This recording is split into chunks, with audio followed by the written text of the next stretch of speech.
Le Premier ministre désigné Bernard Gousse a fait le dépôt de ses pièces au Parlement ce jeudi comme prévu. Maître Gousse a soumis plus d'une douzaine de documents par devant la commission sénatoriale chargée d'analyser son dossier. Selon le président de cette commission, le sénateur Jean-William Gentil, les documents déposés par le prétendant à la primature répondent aux exigences constitutionnelles. Suivez ce reportage de Georges Allen. Finalement, le suspense est levé. Comme annoncé, le Premier ministre désigné Bernard Gousse a fait dépôt de ses pièces par devant la commission sénatoriale ce jeudi 21 juillet. Parmi les 9 membres de la dite commission, seulement 5 sénateurs étaient présents à l'occasion, confirmant que les 14 documents soumis par le prétendant à la primature tiennent compte des critères constitutionnels. Le sénateur Jean-William Gentil, quoique d'autres pièces supplémentaires peuvent être exigées de Maître Gousse dans le cadre d'une étude exhaustive du dossier. En fonction des critères qui gagnent l'article 157, on a besoin de vérifier est-ce que mon haïtien d'origine il va renoncer à la nationalité. Dans ce sens, acte de naissance, acte de naissance papal, acte de naissance grand-papa, certificat de nationalité, passeport, 4 passeports haïtiens, matricule fiscale, 4 d'identification nationale, certificat greffe criminelle première instance Port-au-Prince, certificat direction générale police judiciaire pour montrer qu'il n'y a pas de problème avec la justice, certificat l'ordre d'avocat attestant qu'il a une profession à exercer dans le pays, attestation résidence délivrée par la mairie de Delma, décret 29 mars 2006 accordant décharge, avec toute une série de personnalités dans la période-là. Donc au total, nous recensons près de 14 documents qu'elles soumettent là. Donc nous pourrons l'analyser, nous pourrons regarder. Si il y a l'autre qui nous manque, nous besoin, nous prenons contact avec lui pour nous capables édifié sous ensemble de documents qui est au bail là. Lors d'un bref point de presse accordé quelques minutes après le dépôt de ses pièces, Maître Bernard Gousse s'est dit désormais prêt à servir son pays après avoir franchi cette étape constitutionnelle. S'il trouve la bénédiction des parlementaires, Maître Gousse promet qu'une fois devenu chef de gouvernement, sa mission sera de mettre autour d'une même table les différents partis politiques qui constituent le corps législatif. On va commencer un grand chemin qui va permettre de mettre pour moi, tête dans le service pays, dans le service population, avec toute partie qui n'en parle pas. Parti ça yo, dans différents ils représentent diverses richesses, ils représentent diverses expériences, ils représentent diverses qualités qui font richesse pays nous. Aucun bras, pas gros nègre assez, aucun bras pas trop maigre pour nous râler pays noirs sous route difficile qu'on travaille avec tout le monde pour nous capables de servir tout le monde. Pour sa part, le président du Sénat, Rodolphe Joisil, avec lequel Bernard Gousse s'était entretenu quelques minutes plus tôt, affirme avoir rappelé à ce dernier que le vote en vue de sa ratification sera politique. Moi, pas juger confiance, ça peut capable de self-confidence, moi quitter ça à l'amener. Sinon, en tant que citoyen, vous choisissez comme Premier ministre, il n'a pas d'existé, il vient déposer pièce, nous maintenant il revient à la commission pour capable d'étudier le dossier. Et quand vous me rappelez Premier ministre, moi dit ça tout à l'heure, moi dit que s'il est vrai que la commission va étudier techniquement son dossier, mais le vote de l'Assemblée, c'est un vote politique. Et pour capable de vote assemblée, majorité sénateur, il faut que lui-même ensemble avec le président, il définisse une stratégie pour négocier ensemble avec le groupe sénateur qui vote. Enfin, le président Martelly aura-t-il la chance de monter son gouvernement au plus vite sans qu'il ait à désigner un troisième Premier ministre? La balle semble être pour l'heure dans le camp du Parlement.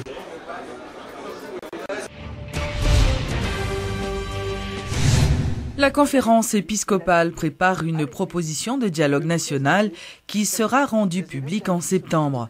C'est une annonce de Monseigneur Pierre-André Dumas ce jeudi durant la rubrique Le Point de Radio et Télémétropole. L'évêque d'Enip a également appelé à une résolution rapide de la crise politique qui bloque actuellement le pays. Le président Martelly est venu visiter la conférence épiscopale. Les évêques d'Haïti ont présenté aussi l'état de la question pour un vrai dialogue national. Il a écouté et il a demandé à l'Église de présenter quelque chose. Les évêques d'Haïti sont en train de travailler sur une proposition de dialogue national.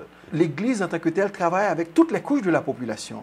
En ce sens, nous sommes dans tout le pays Et au niveau de nos différentes commissions, nous avons un réseau puissant qui travaille avec tout le monde.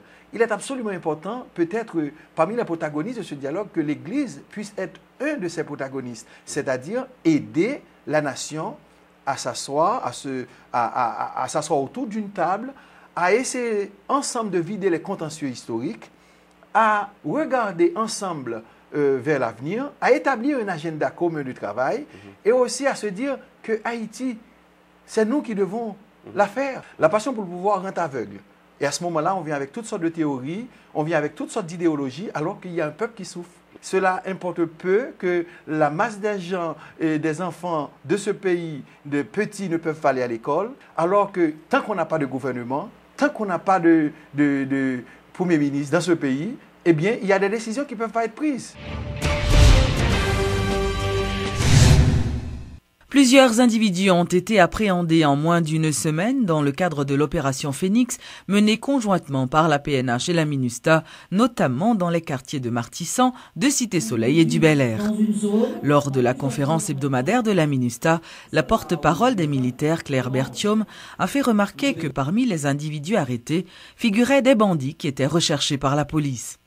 Elle précise que cette série d'opérations vise à contrer les actions des malfrats dans ces zones.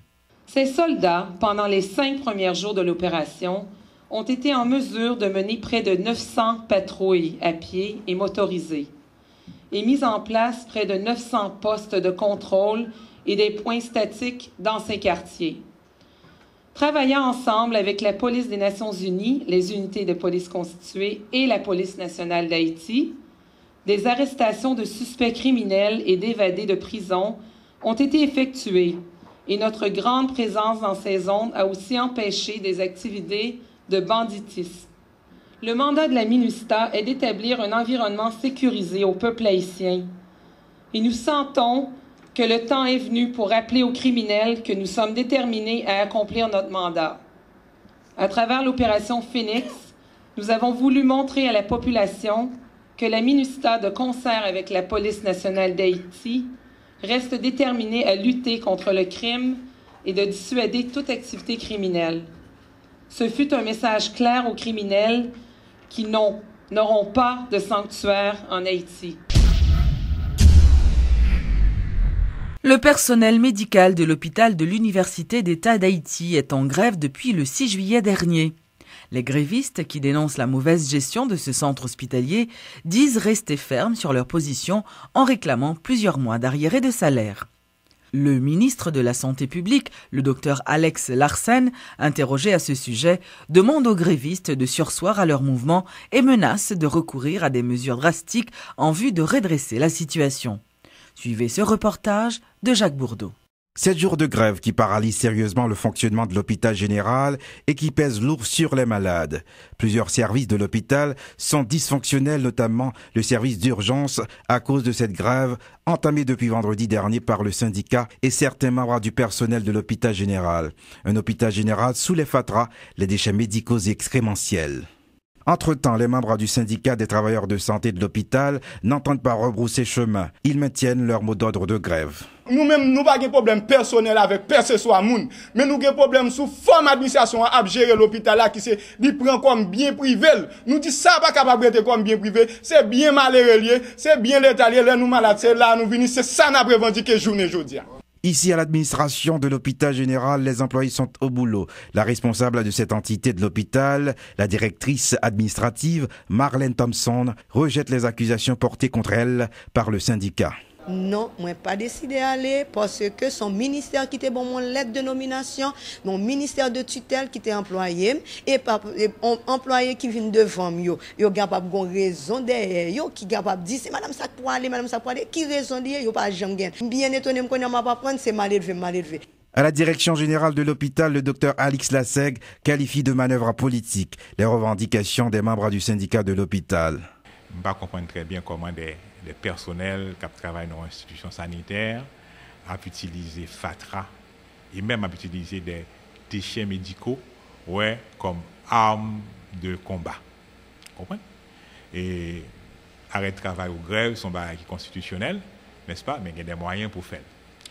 Parce que utiliser FATRA ou bien utiliser des déchets médicaux qui des déchets virulents, n'est-ce pas? C'est mettre en péril non seulement santé patient, c'est mettre en péril personnel là, c'est mettre en péril santé pario, n'est-ce pas? Et ou qu'à créer un foyer, n'est-ce pas, d'épidémie. Au ministère de la Santé publique, le dossier est à l'étude. Le ministre Alex Larsen déclare que des dispositions drastiques vont être prises à l'encontre de tous ceux qui sèment le trouble à l'hôpital général. Nous avons pris disposition nous, dans le ministère, non seulement pour nous rétablir la sanitation de l'hôpital là, mais tout pour nous prendre des mesures contre cet acte inadmissible. Et des mesures qui doivent aller jusqu'à plainte auprès du commissaire du gouvernement pour association de malfaiteurs. Les malades de leur côté paient les frais de cette grève. Ils sont livrés à eux-mêmes. Nous va venir eux-mêmes. La même radiographie pour nous faire comme pour nous payer $200.